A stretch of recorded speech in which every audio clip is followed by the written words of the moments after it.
우리 삶 속에서 열심히 산다는 것은 매우 중요하지요.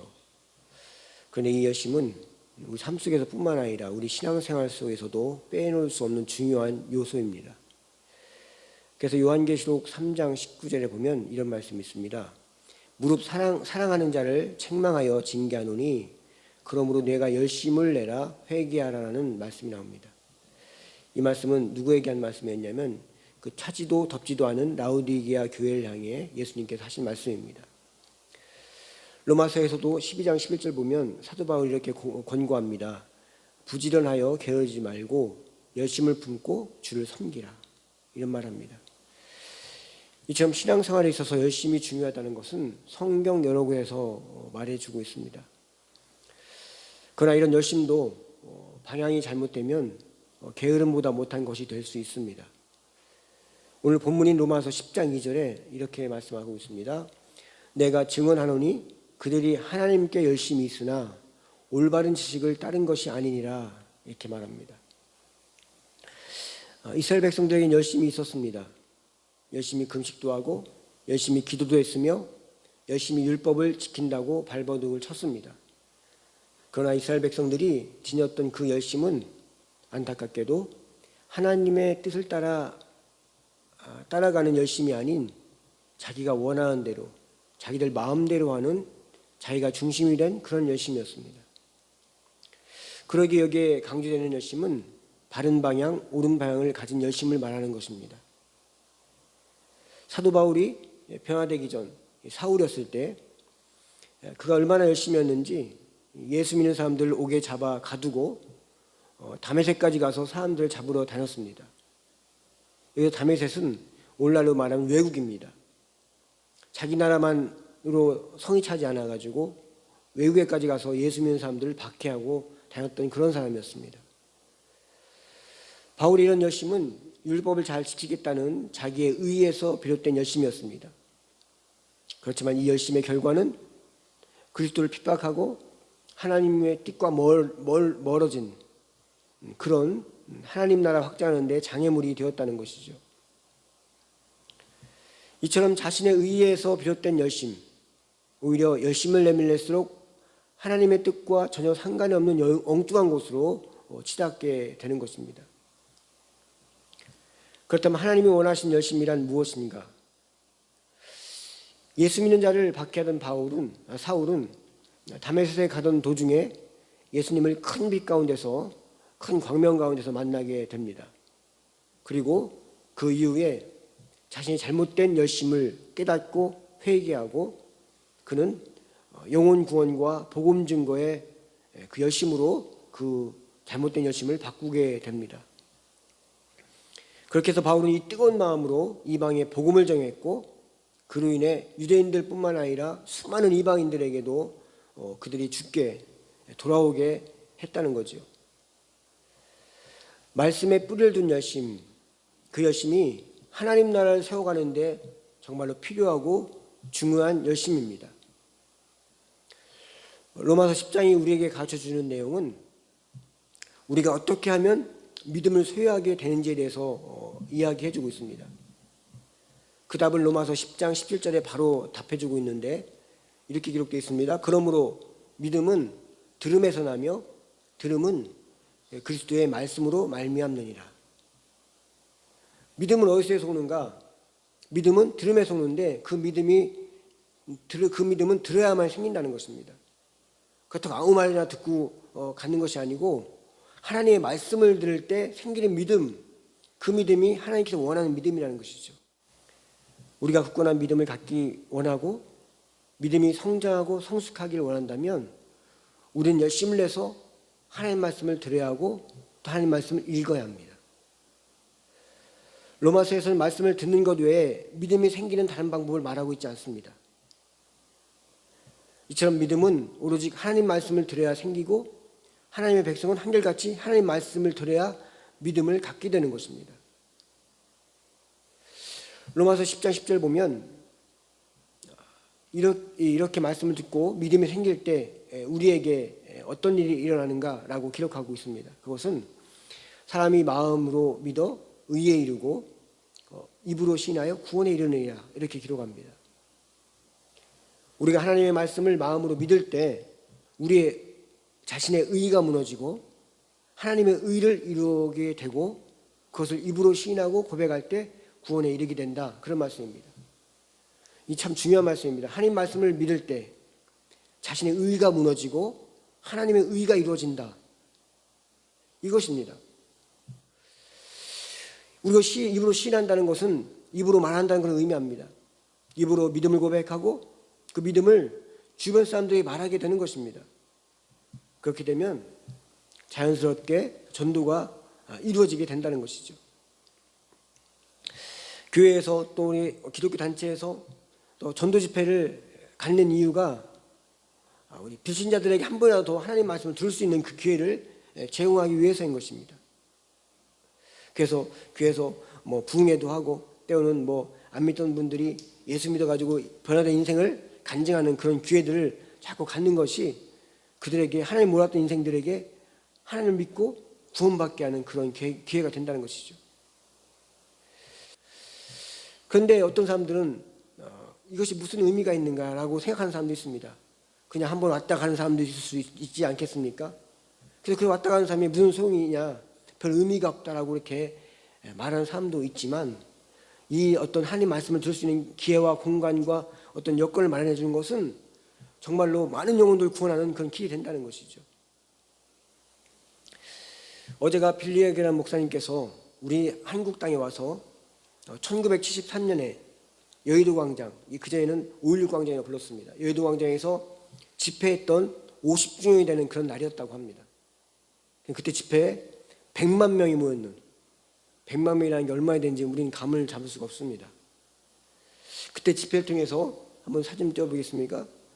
12만 명의 어떤 그런 결실하는 그런 큰 성이었다는데 한번 보십시오. 이때가 이게 인산이라는 표현을 이렇게 하는 거야. 이렇게 하는 겁니다. 이렇게 많이 모였습니다.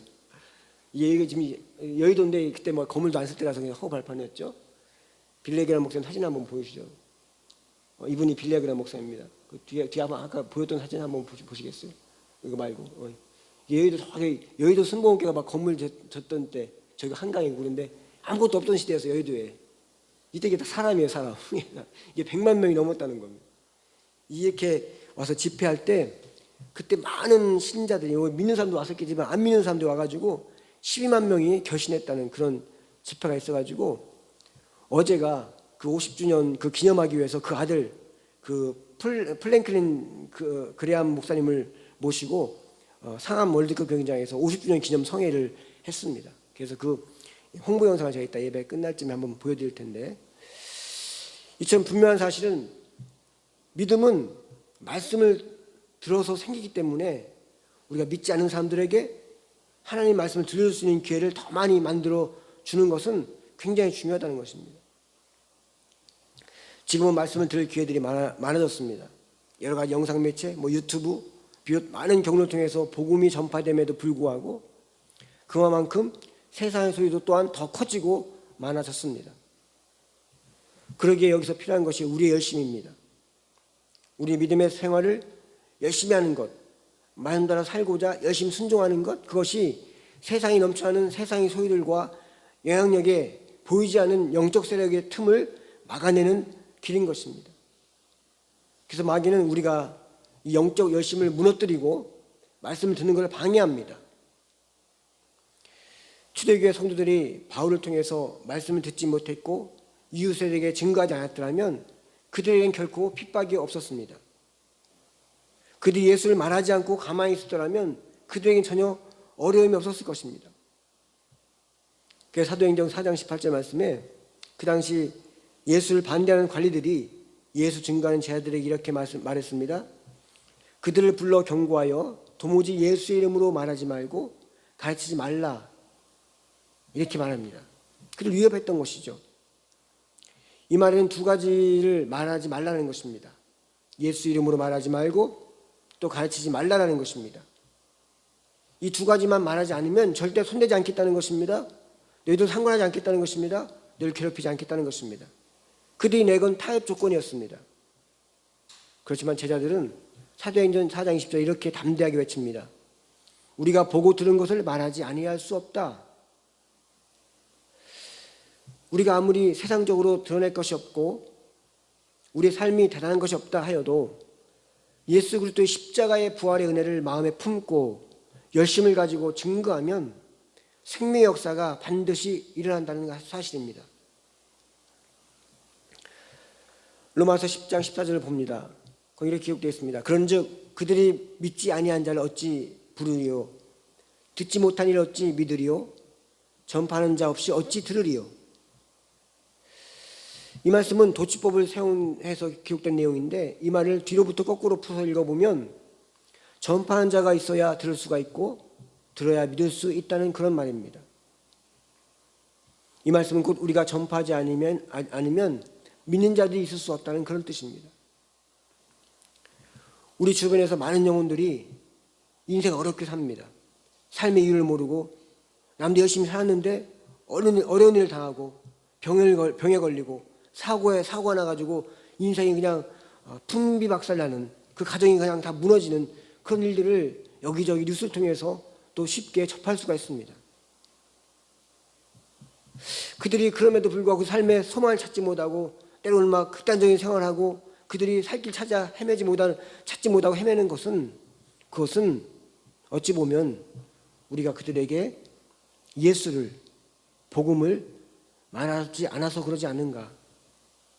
세상이 더 어렵게 돌아가고 힘들게 돌아가고 혼란스러운 것은 우리 입술에 복음의 증거가 없었기 때문에 그런 것이 아닌가라는 그런 무거운 마음을 갖게 됩니다. 마귀는 하나님 말씀을 말하지 못하도록 또한 듣지 못하도록 역사합니다. 종교개혁 이전에 로마 가톨릭은 중세시대라는 1500년 기간 동안 저지른 잘못이 있다면 그것은 바로 들리지 않은 설교를 했다는 것입니다. 당시에 성경은 라틴어로 되어 있었고 또 설교도 라틴어로 설교를 했습니다. 그러기에 성도들은 라틴어로 된 성경을 읽을 수도 없었고 라틴어로 말하는 그 사제의 설교를 알아들을 수가 없었습니다. 예배 시간 그냥 아무 생각 없이 멍하니 앉아있다 하는 것이었습니다. 그러니 그곳에 무슨 놈의 은혜가 있고 무슨 놈의 복은 역사가 있었겠습니까? 제가 얼마 전에 그런 말씀을 드린 적이 있습니다. 우리 교회 성경을 세번역 성경으로 바꿨으면 좋겠다. 어느 정도 나이가 드신 분들은 성경이 옛말이 나와도 옛 단어가 나와도 어느 정도 이해하고 읽을 수가 있습니다. 그렇지만 젊은이들에게는 성경 읽으면 60%밖에 60%에서 70%밖에 이해하지 못한다는 것입니다. 하나님 말씀이 제대로 읽혀지고 제대로 들려져야 우리에게 믿음이 생기고 하나님의 은혜가 무엇인지, 하나님이 어떤 분이신지, 그분이 내게 베푸신 은혜가 무엇인지 그 역사를 경험할 수 있다는 것입니다. 그래서 마귀도 성도들에게 말씀을 듣지 못하도록 역사한다는 것이죠. 그래서 설교 시간에 지금은 뭐 예전 같지 않지만 예전에는 그렇게 시골에서 이렇게 설교를 듣다 보면 좋으신 분이 많았습니다.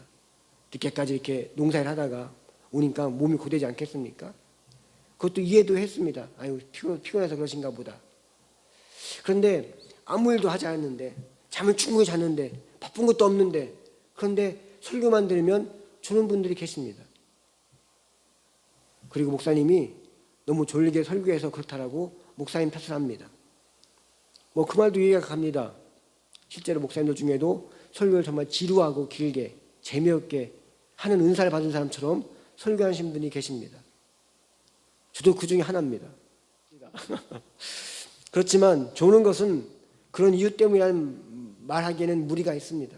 실제로 마귀는 앞에서 이야기한 이유들로 뒤에서 숨어서 설교하는 목사님과 설교를 듣는 성도들 사이에 이것이 영적인 문제니 아니니 목사님 탓이니 성도들 탓이니 하면서 혼란스럽게 하고 서로 탓하며 불신하게 만들고 분열을 일으킬 빌미를 제공하게끔 우리가 분별하지 못하면 우린 그냥 그렇게 속아 넘어간다는 것이죠. 그리고 영적 분별력이 필요합니다. 신방을 가보면 하나님 말씀을 전할 때 중요한 부분에서 말씀에 집중하지 못하게 방해하는 일들이 생깁니다. 전 그 일을 너무 흔하게 경험했습니다. 전에 있던 교회에서 부목사 생활하면서 새신자가 등록하면 신방에 갑니다. 또 투신자 집에 갑니다. 이렇게 말씀을 증거하고 설교하고 중요한 부분에 십자가에 관한 말씀을 증거할 때, 또 영접 기도를 시키려고 할 때 그런 일을 아주 흔하게 경험합니다. 갑자기 초인종이 울립니다. 전화가 옵니다. 갑자기 누가 찾아옵니다. 신방 후에 대접하려고 하는 음식이 전기레인지에서 막 끓어 넘칩니다. 그래서 증거하던 말씀이 끊기고 말씀에 집중하지 못하고 말씀에 집중했던 분위기를 깨트립니다. 말씀에 놓치고 만다는 것이죠. 왜 이런 일이 일어나는 분명한 이유는 믿음의 뿌리인 하나님의 말씀을 듣지 못하게 하기 위한 어떤 그런 일들인 것입니다. 그러기 우리는 열심이라는 말이 필요한 것입니다. 우리의 영적 열심의 힘을 잃어버리게 되면 우리는 마귀의 속임수에 속아서 그냥 마귀의 계획에 질질 끌려 들어가게 되는 것입니다.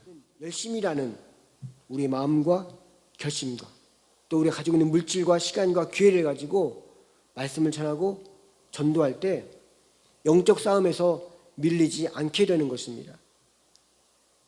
그래서 마지막 절 21절에 이렇게 말하고 있습니다. 이스라엘에 대하여 이르되 순종하지 아니하고 거슬려 말하는 백성에게 내가 종일 내 손을 벌렸노라 하였느니라. 이게 무슨 말씀입니까? 이것이 하나님 말씀에 불순종하고 하나님을 부인하며 사는 인생들을 향한 하나님의 크신 긍휼의 마음인 것입니다. 우리는 이 마음을 품고 해야 할 것이 바로 전도입니다. 로마서 10장 전체를 통해서 믿음은 들음에서 나며부터 시작해서 많은 말씀을 하고 있지만 우리가 영적으로 마귀에 밀리지 않고 승리하는 믿음의 그 끝은 바로 전도입니다.